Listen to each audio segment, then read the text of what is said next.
Greetings once again and welcome to On the Brink Radio. This is Jeff Phillips Wefferson coming at you once again from beautiful Aotearoa, Great Barrier Island, New Zealand, where last night I watched an extraordinarily beautiful full moon rise and very, very, very beautiful. I've seen a lot of rainbows lately.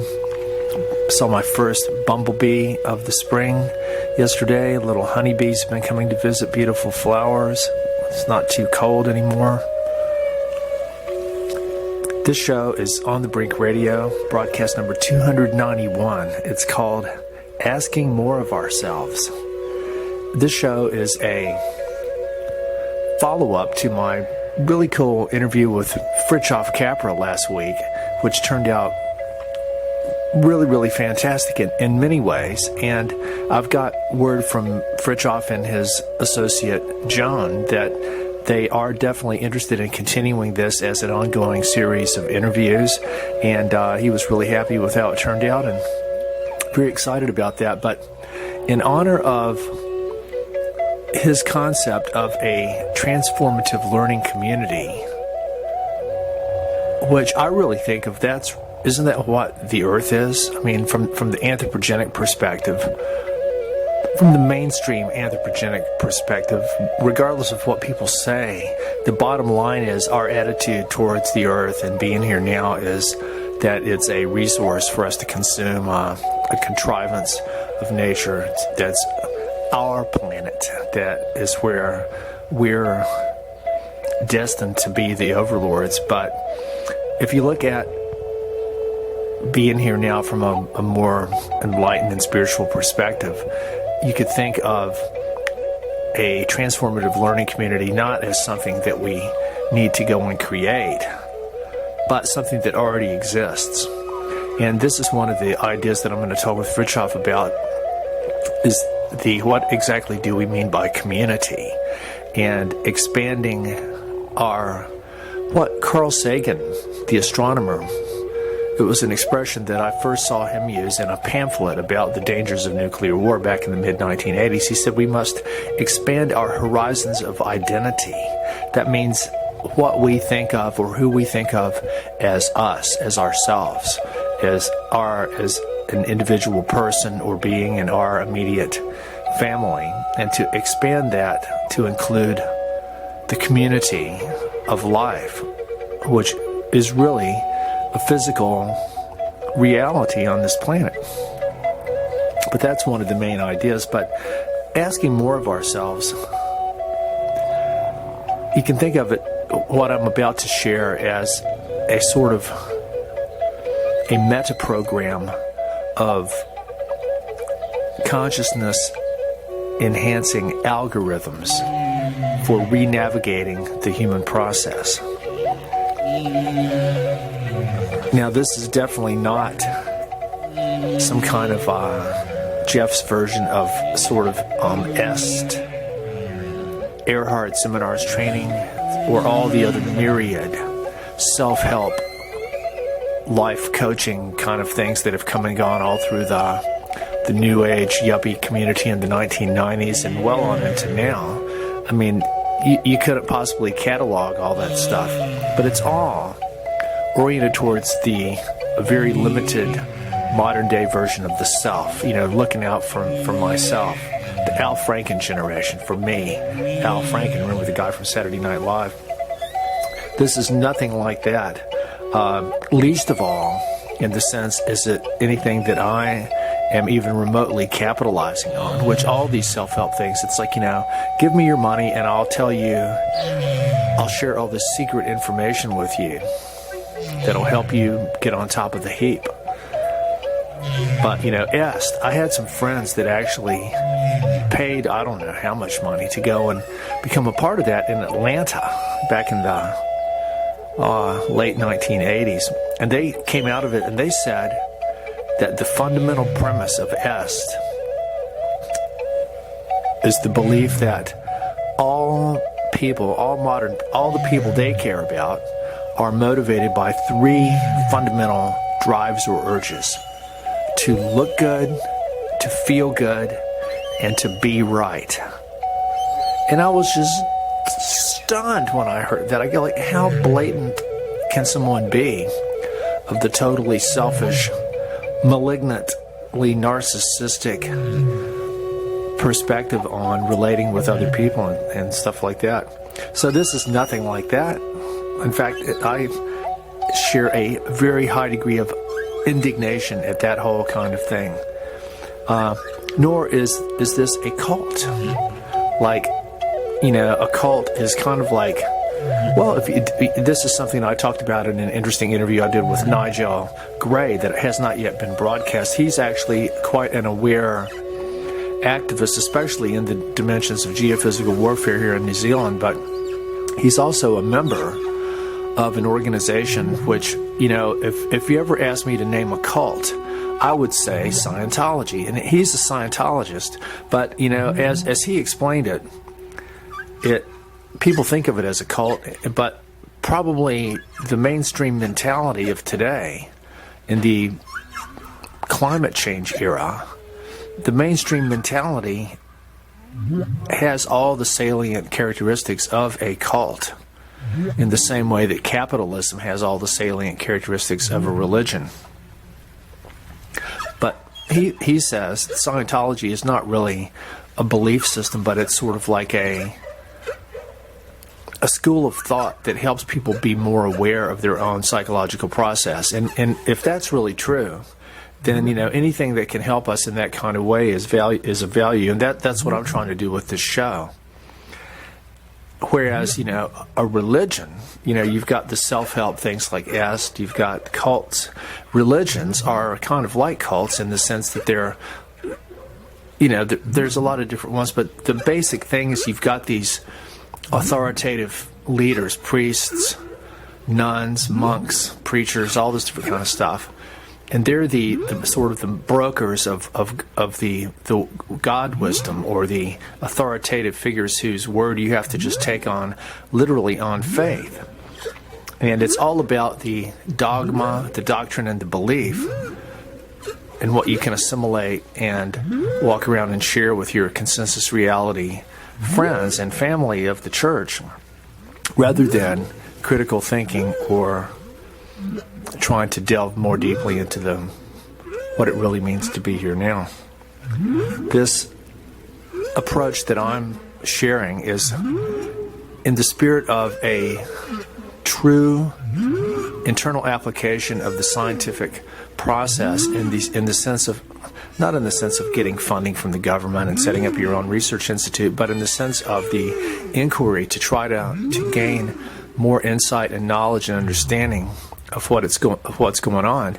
And our psychology, from the perspective of what you can do to understand your own psychology versus what you could get someone else to do to or for you, not the latter but the former.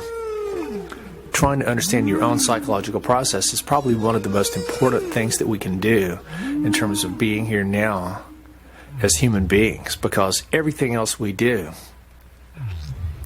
short of relying on the fact that we're living, breathing beings, which is in itself a marvel, that we don't have to consciously tell ourselves to breathe and every cell to metabolize, and we don't have to tell each muscle how to contract and each neuron how to fire. Given that all that is harmoniously taking place to greater or lesser degrees, we're able to sort of drive our human vehicle.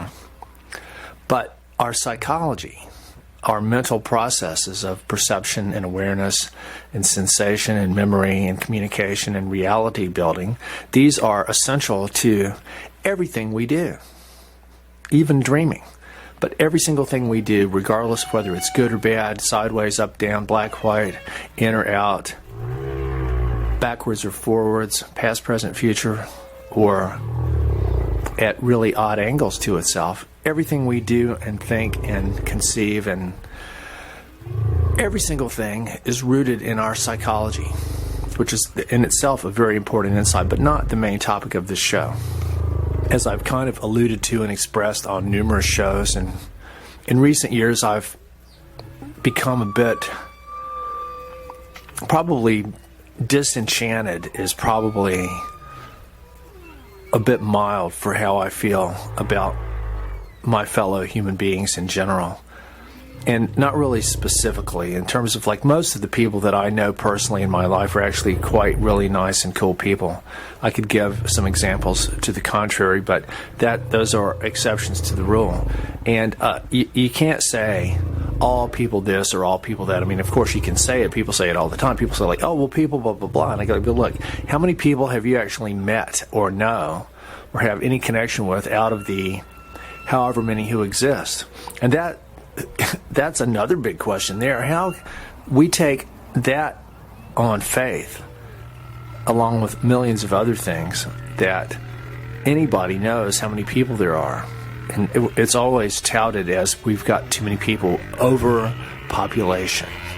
But have you gone and counted even the people in your town?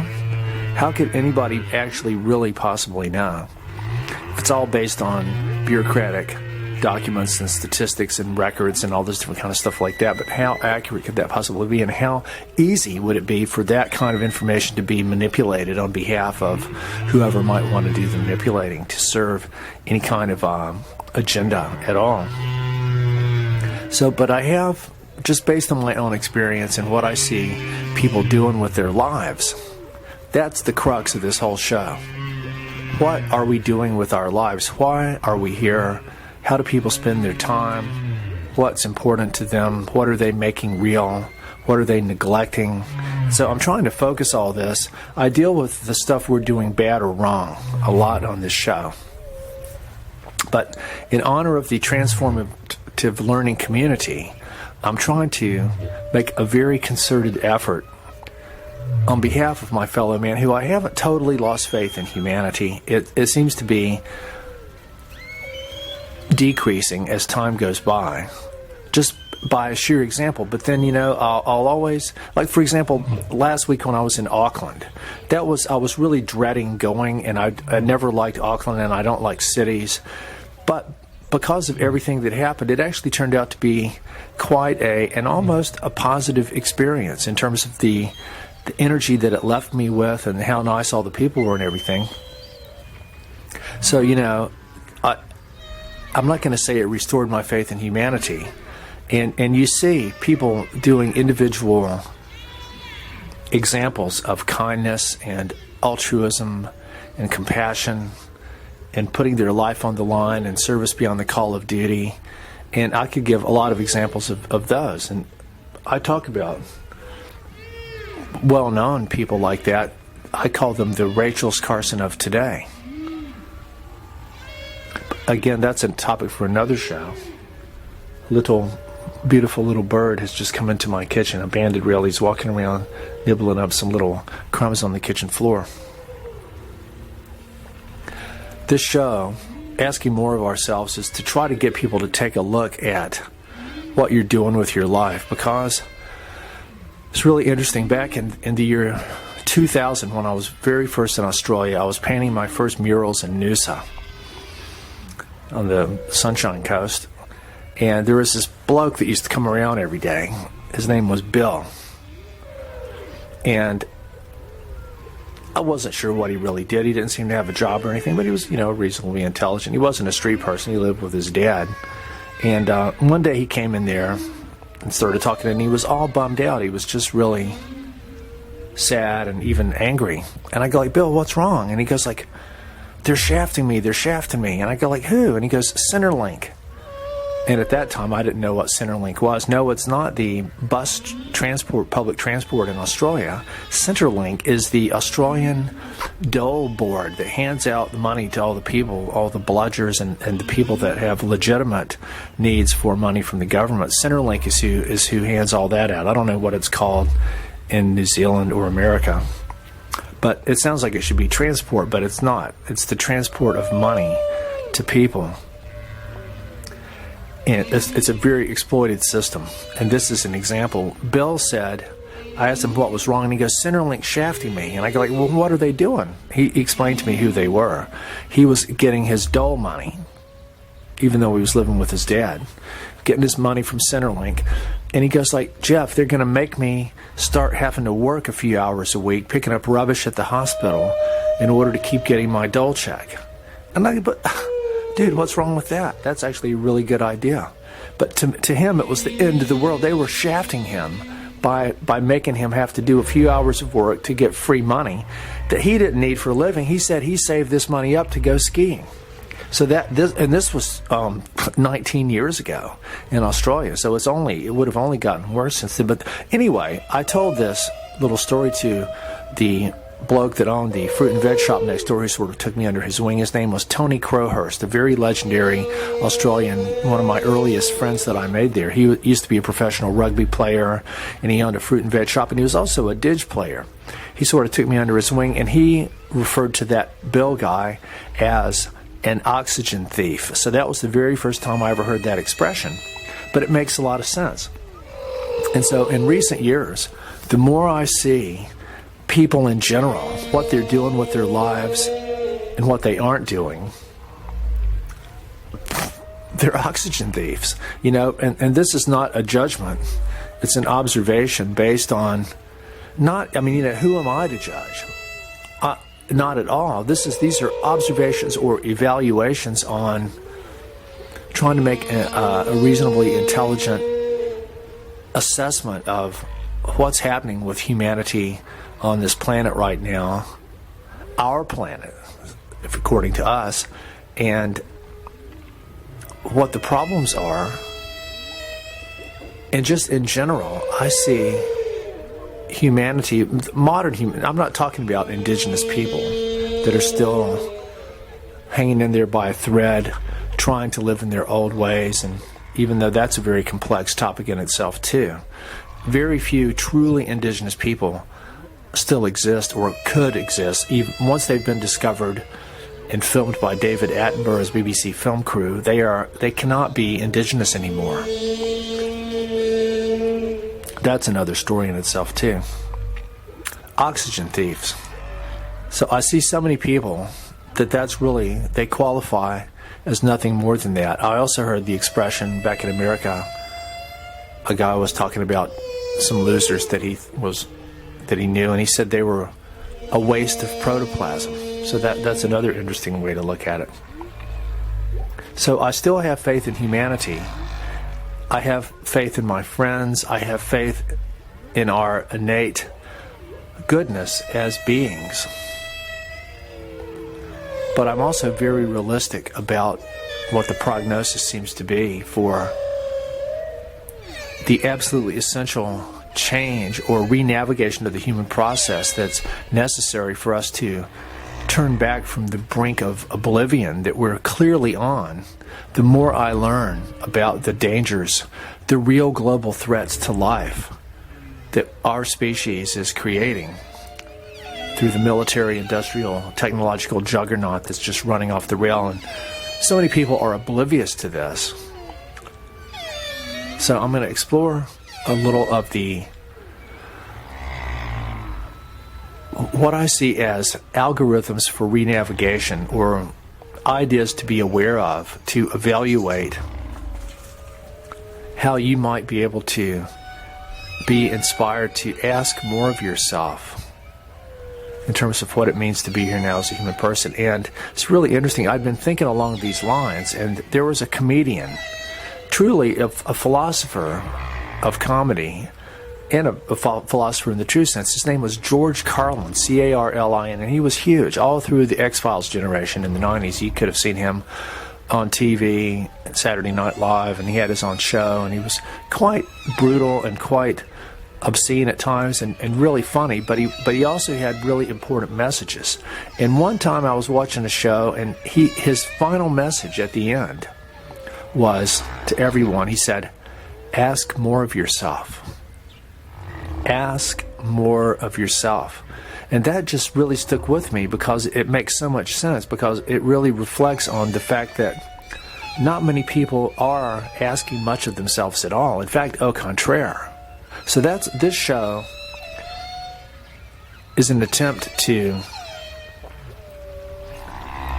get people to just ask themselves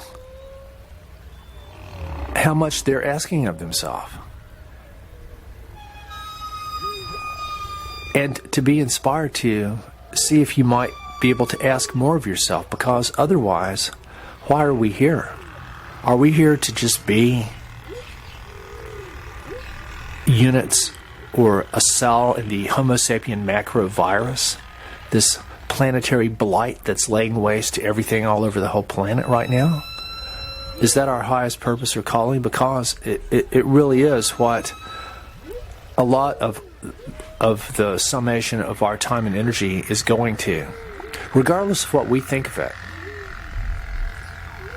I think that's the reality that's being experienced by Mother Earth and our fellow life forms, that we're a destructive, invasive parasite that's acting like a cancer that's spreading over the whole planet. So I still have some faith in humanity, but I personally think that it's too late for us to re-navigate. And as I've talked about a lot before, I think there's two things important to realize: that every thought we think in every person's brain and mind matters. So many people think that their existence just doesn't matter, and it's not like they're worried about not existing anymore, or that they're nihilists or existentialists or anything like that, but they just don't care. They aren't concerned about it. And but more importantly, I think that if we're walking around on our highest path doing our best, we're sending out sort of a holographic field of coherence that sort of brightens and enlivens not only our individual lives and those around us, but all of humanity and the whole spectrum of life and consciousness. And it helps everyone to have a clearer perspective and a more real picture of the big picture worldview. And for every ounce of oblivion and selfishness that people walk around with, that's sort of like a lead weight of consciousness that makes you a better oxygen thief and makes your protoplasm even more wasted. Buckminster Fuller, the sort of Dymaxian Leonardo da Vinci systems thinker of the 20th century, that invented the geodesic dome and had buckyballs named after him. But my favorite quote from him is, "On spaceship Earth, there are no passengers. Everyone is crew." So that implies that rather than being excess baggage, which most of us would largely qualify for on spaceship Earth, and we aren't even being charged for it, what if we had to pay for our own excess baggage contribution to Mother Earth? Most people would be being shafted by Centrelink. But it's to, in the words of Thomas Ben Yakya, the Hopi elder, to lessen the severity of the purification. The day of purification being when Mother Earth and the Great Spirit cleanse the earth of all that's out of balance with life. And there's no way that we can prevent this from happening. It's a necessary step. An epileptic seizure of Gaia that allows all the diseased artifacts and debris and tumorous presence of civilization to be cleansed from the earth, so that the new dreaming might emerge and life can be reborn, and the people of one heart might be the seeds of the new creation. And people doesn't necessarily imply human beings. The East Coast whale dreaming people of Australia have said for many thousands of years that whales and dolphins were people before us, that they taught our ancestors how to become people. So anyway, through the summation of anything good we can do, beginning with ourselves, we might hope to lessen the severity of the purification, which means that more innocent life forms who are already suffering because of us, their lives might be spared and less damage done to them because of what Mother Earth is going to have to do to get rid of us, our deeply entrenched military-industrial juggernaut that's just becoming a robotic AI Terminator growth all over the whole planet. The usual strategy for presenting an argument in as like a research paper or an article or something like that is you begin with the points against you, and then you proceed step by step to your increasingly stronger and stronger examples or arguments, and then end with your most powerful point. But I'm going to do the opposite in the interest of time, and the fact that if for the people that are listening to this show are probably going to come to the first part first rather than last. So I'm going to talk about what I consider to be the most important aspect of the algorithms I'm presenting for evaluating how much we're asking of ourselves, and could it be possible that we might ask more of ourselves, in what kinds of ways. The very first one, I've got about 6 or 7 main sort of categories of topics here, each of which could really be delved into and developed as ideas. But the very first most important one is time. What do you spend your time doing? How do you spend your time? And so if you ask, you could, every person could sort of make a log of what you do every day and how much time you spend doing different things. Almost all of us spend probably about a third of our life sleeping, and we probably spend about a pretty significant percentage of our waking hours doing stuff like eating and hygiene and traveling. And then also a large majority of us also have jobs or occupations that we go to several days a week for quite a few hours.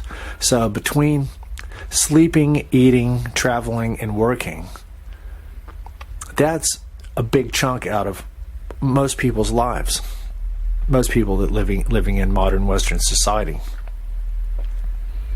But that does count as time, of course.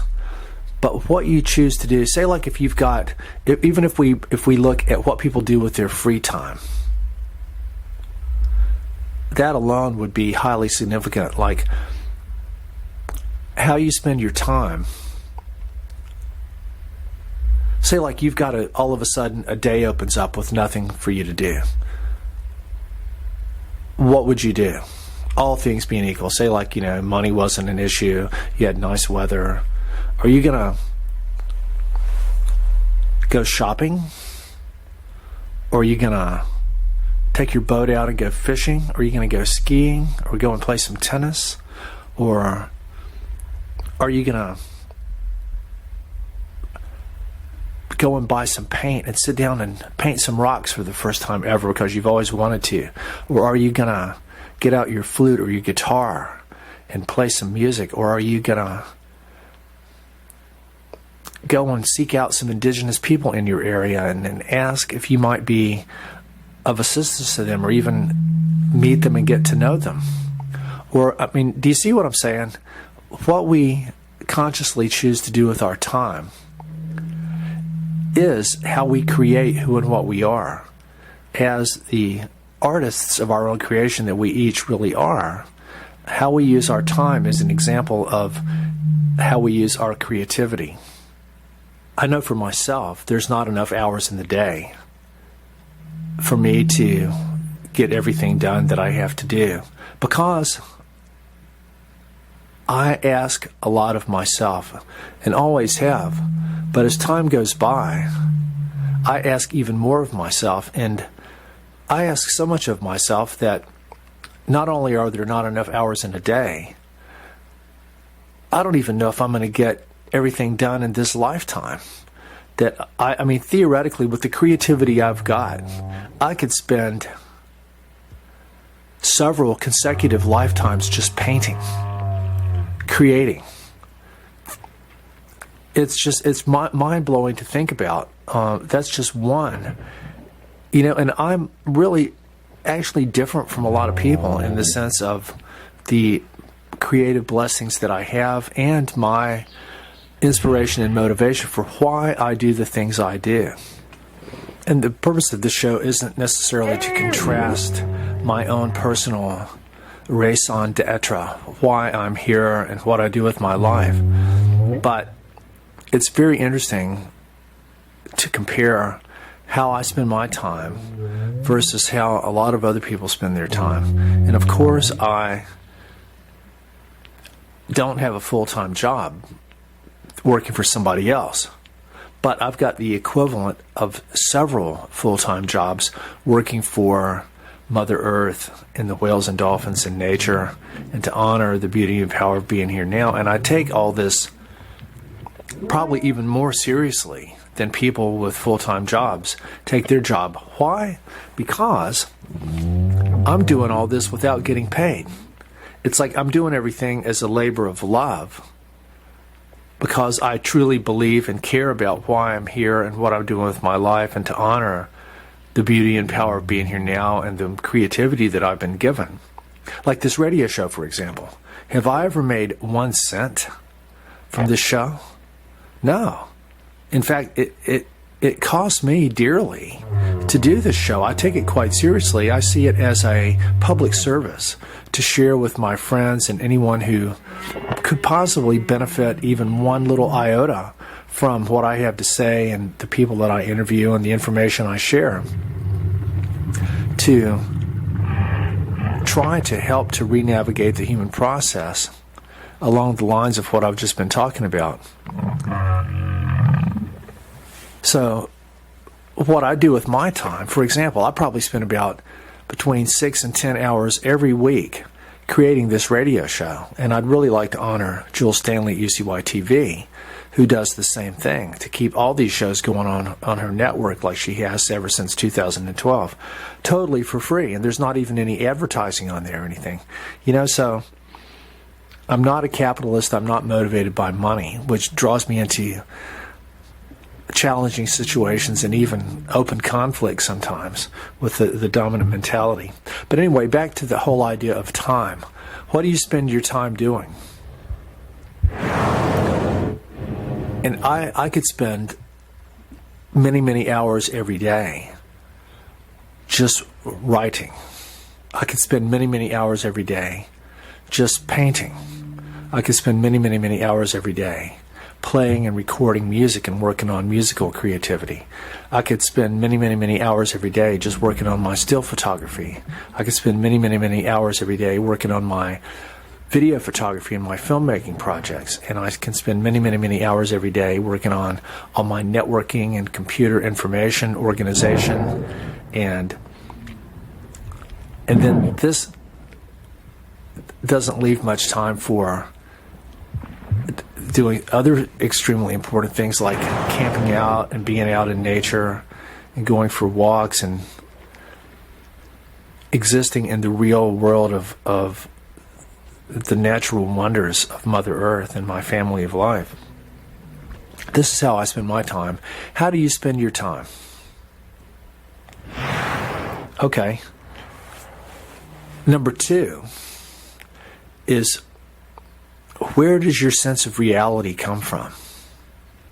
Now, this is huge and is worthy of an entire show or even a whole book or PhD college curriculum in itself.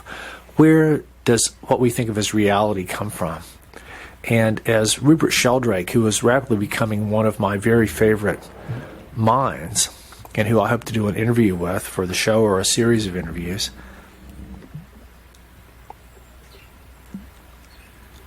so much of our whole process is habitual. We're creatures of habit. And that's why we're able to go through our lives being relatively unconscious, because it's sort of like a kind of a psycho-behavioral inertia where like things tend to keep doing what they're doing unless they're acted upon by an outside force. So you just kind of keep acting out the same basic processes day to day, the same patterns of behavior, the same relationships, the same things that you do, the same things that you think, the same things that you eat. And so to become aware of these habitual processes and to realize that we do have the ability to make conscious changes in these. That's a big part of our own personal reality. But if you look at, and I'm not trying to answer these questions for you, I'm just saying, like, if you look, for example, if you want to consciously re-navigate your life and possibly look at ways in which you might be able to ask more of yourself for whatever reason, hopefully not to just sort of like get even higher on the heap, to look better, feel better, and be righter about things, but to be of greater service to humanity, to try to define what your sense of values and meanings really are. How you use your time, where your reality comes from. Now, this is where, of course, if you look at your life, our reality comes from our culture and the language that we speak, and all of our personal biggest influences, our teachers, and who our greatest teachers are our parents and our immediate family and other important authority people in your life, like religious leaders and educators. And in the world of, really since World War II, in which most of the people now have grown up, we've been living in a world with a very vast media environment. That's a very significant aspect to what we think of as reality. So how many hours do you sit and spend watching television every day? Very, very, very important question. Ingesting fabricated reality via technology created by other people, not just to educate you or to share information. No, it's a product that you're consuming. It's designed to generate profit at some level for somebody, or to foist and further agendas, most of which are completely invisible to the public at large. So their powers that be, one of the biggest industries in the world is the whole mind management paradigm, which I've dealt with with my concept of infotoxin, or the study of information toxicology, how mass communication has been weaponized, which is another whole huge thing in itself. So we tend to get a lot of our, or if not the majority of our, belief in what's happening in the world, in our sense of reality, what's important, from external authority figures via mass media, especially television, the news, and documentaries, and pretty importantly on the internet as well. A very important example of what people think of as reality in the world of today that I've been observing for, well, very, very attentively for the past decade, and really for a lot longer than that, but the whole socio-political paradigm and modern thought of dealing with what they call global warming or climate change, and watching how this meme, this idea, has sort of permeated every aspect of modern consciousness. But it's not like it just did it on its own, like a drop of water soaking through a sponge. It's like you can see every trick in the book being pulled out by the powers that be behind this. It's being marketed using every psychological communications technique in the whole arsenal of modern mass communication and propaganda, and the Bernaysian paradigm of the manufacture of consent. I mean, I could do several shows just talking about all this, but this is an example of, if you believe in climate change as pervade via mass media or global warming or all that, you know, where are you getting all this from?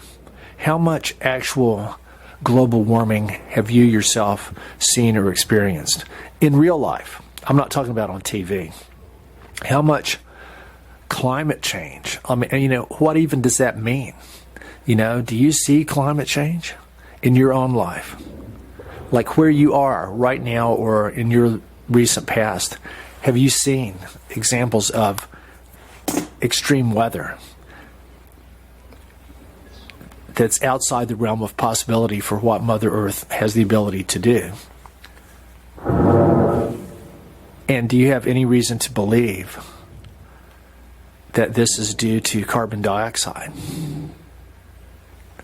I mean, this is just an example of a whole wave of unreality that has sort of swept the whole mind share of modern humanity. But you have to look at, where is this coming from? So these are questions. I'm not answering them for you. So we've got, first, how do you spend your time? 2, where does your reality come from? Where does it come from every day? Are you uncritically assimilating spoon-fed, gerbified pseudo-information from mass media that's designed to make you a clone of the New World Order? That's basically how the powers that be look at us. Or are you spending your time actively seeking knowledge and information from state-of-the-art sources based on things that you'd like to learn more about, and you don't necessarily trust that which is being dribbled out by authoritative media powers that be?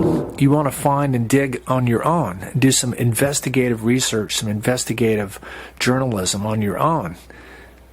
But no, it takes a lot of time and work to do that. And if you'd rather spend your time going shopping or playing tennis or fishing or going on holiday, you're just not going to have time. It's much easier to just turn on your TV and get your little soundbite of information that'll give you your feel good, be right, look good information, some trendy, save this or save that activities that you can get involved with. It's like people, if you look at people's basic perspective with being here now, a lot of people are on holiday. They're on holiday from reality. And I've always kind of cringed when people ask me if I'm on holiday. So, Jeff, are you just traveling around? You're on holiday. And I go like, no, there's no pre-existing category that you can just stuff me into. It's much more complex than that. But that does describe a lot of people's attitude towards being here now. They're on holiday from reality. In fact, I even came up with a concept for a science fiction comedy movie or a story called 30 Million Light Years from Reality. That's where people are right now. So how do you use your time? Where you get your reality from? And is this an active process or a passive one of just assimilation? Or, see, again, it's like, it's a lot of work to think about all this stuff, to be conscious, to be a self-navigating, self-meta-programming individual rather than just a clone consumer. Which brings me to a very interesting concept. There was a very influential author back in the 1970s named Alvin Toffler. That's Toffler, and he wrote a very well-known book called Future Shock that actually had some very interesting ideas in there. In fact, I might go back and reread it, but I remember in there he draws the distinction between two classes of people. I think he might have even came up with this word. We've got what we think of as consumers. Everybody knows what that means. But the opposite of a consumer is a prosumer, P-R-O-S-U-M-E-R. That's someone who creates and makes. So if you're a prosumer of your own reality, that puts you very, very, very far ahead of the consumer, especially with the ability of self-control and self-navigation of your own life and your own determination of who and what you are and what you're becoming.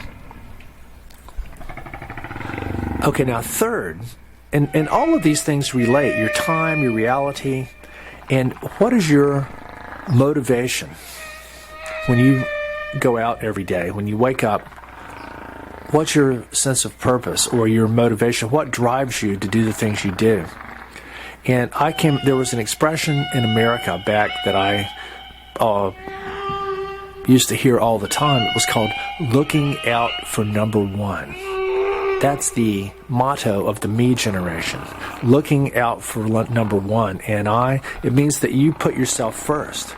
You don't really, you might say you care about what happens to other people or other life forms, but the bottom line is, it's me first. I've got to make sure I've got plenty of money for me.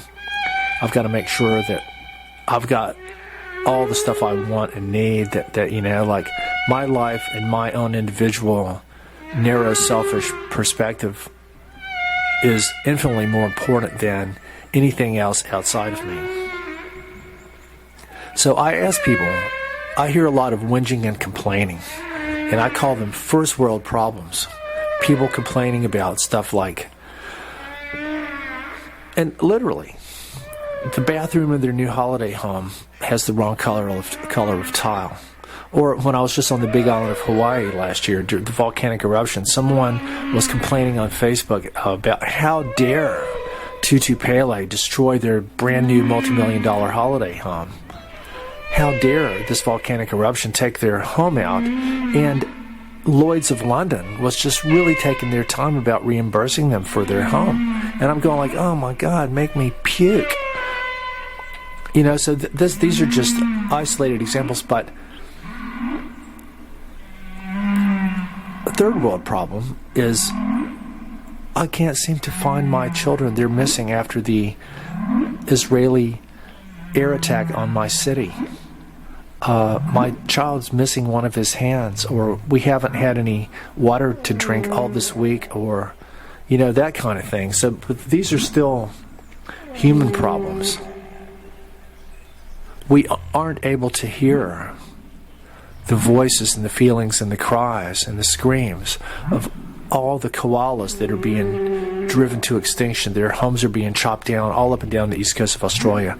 Of all the Maui's dolphins and the vaquitas that are being trapped in the fishing nets and blasted with sonar, and all the whales and dolphins that are washing up all over the world, and all the trees that are being chopped down, like my beautiful forest friends there in the Grange in Auckland last week, and all the honeybees and the possums that are being poisoned, and just all the life forms that are screaming in pain and agony with their little voices that we can no longer sense or hear because it's blotted out by our own demented mental operating environment of looking out for number one.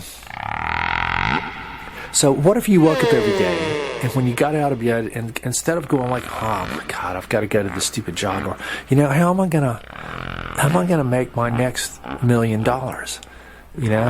Instead of thinking of purely selfish stuff like that, what if you woke up every day and go like, look, it's so beautiful to be here now. I'm so thankful for the sunshine and the oxygen and the gravity and my fellow life forms and the fact that I exist, and how can I possibly be of service, not only to my fellow man, but to all my fellow life forms? And is it possible for me to ask more of myself? And how might I know in what ways to ask more of myself? What if we re-navigated along these lines? So again, we've got, how do you spend your time? Where do you get your reality from?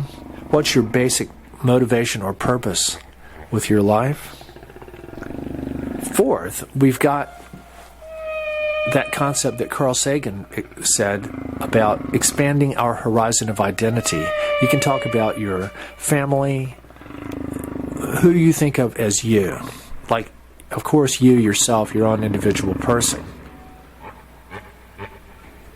But then you've got your immediate family, your children, your spouse, your mom and dad, your aunts and uncles, your immediate biological relatives, and then you've got your circle of friends, and then you've got your sort of community neighborhood, you've got your town, your village, you've got your state, you've got your country, you've got your species. So there's all different levels of identification. But what if we expanded our horizon of identity to conclude not just all people, but all of life? every living thing, even the evil invasive pests, the rats and the cockroaches and the leeches and the mosquitoes and the possums and the mice and the ants and the flies and all the things that we don't like, that we're doing our best to try to eradicate from the planet.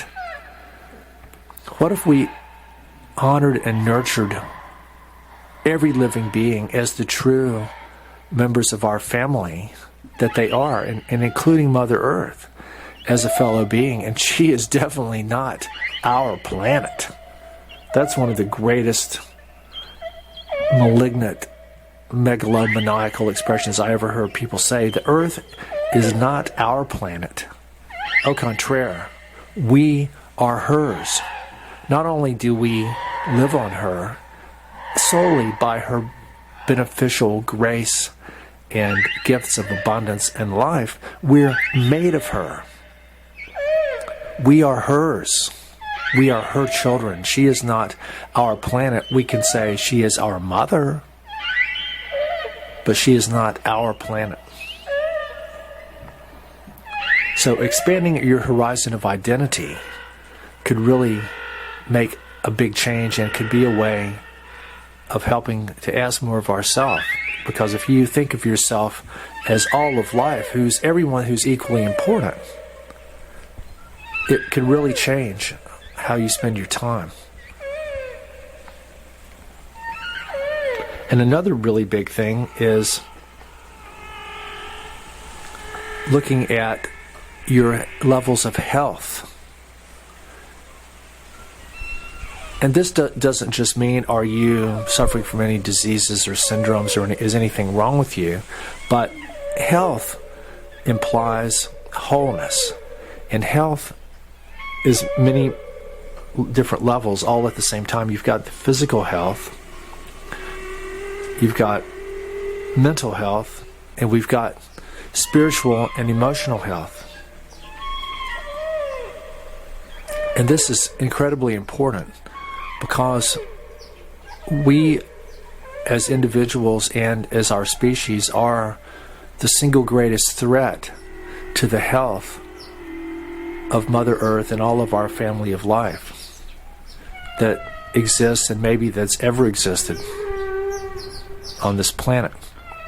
So for us to ask more of ourselves and to be aware of ways that we can re-navigate the human process along the lines of what I'm talking about, we might be able to increase and refine and enhance and nurture the health not only of ourselves, because we are holograms of life, of the universe. And literally, in the quote attributed to Chief Seattle, what we do to the earth, we do to ourselves. And in the true systems thinking of Fritjof Capra, everything is interconnected and interdependent. Every thought you think does matter. Every second of time, every thought that enters your mind constitutes your mind share. And if each of us is walking around with not even just a grateful heart that can be a magnet for miracles, but also with a clear, coherent, and open mind, where we're constantly trying to re-navigate what we're doing and to not be slaves to habit and greed and just looking out for number one, but asking more of ourselves, asking how we might better use our time and increase the health through what we do, and also largely through what we don't do, through what we stop doing. Stop eating meat, stop watching television, stop driving so much. And all of these things we can attenuate or eliminate. We have the option of, we don't need new forms of energy. If we just conserved and were less wasteful and simplified our patterns of consumption and energy and resource use, we wouldn't need new products. We wouldn't need new sources of energy. Anyway, this show is an effort to show that I still do have a degree of faith and hope for humanity, although it is decreasing. But I do think that some kind of planetary catastrophe is going to happen a lot sooner than we think, simply because even if I have hope that we might re-navigate the human process, I think that it's so far out of our control that nothing we can do is going to matter in the tangible planes, but where it will matter is in the spiritual teleological dimensions of lessening the severity of the purification. In the words of the Lorax, don't be a soldier in World War III. Park your car and plant a tree. Use the tube to educate. Leave the plants to vegetate. Ask more of yourself. And remember, on Spaceship Earth, there are no passengers. Everyone is crew. This is Jeff Phillips Wefferson signing off. Thanks to UCY TV and On the Brink Radio. Kimanuia. Aloha. And good day. Good night, mate.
Hey, this is JJ Inc., and when I'm on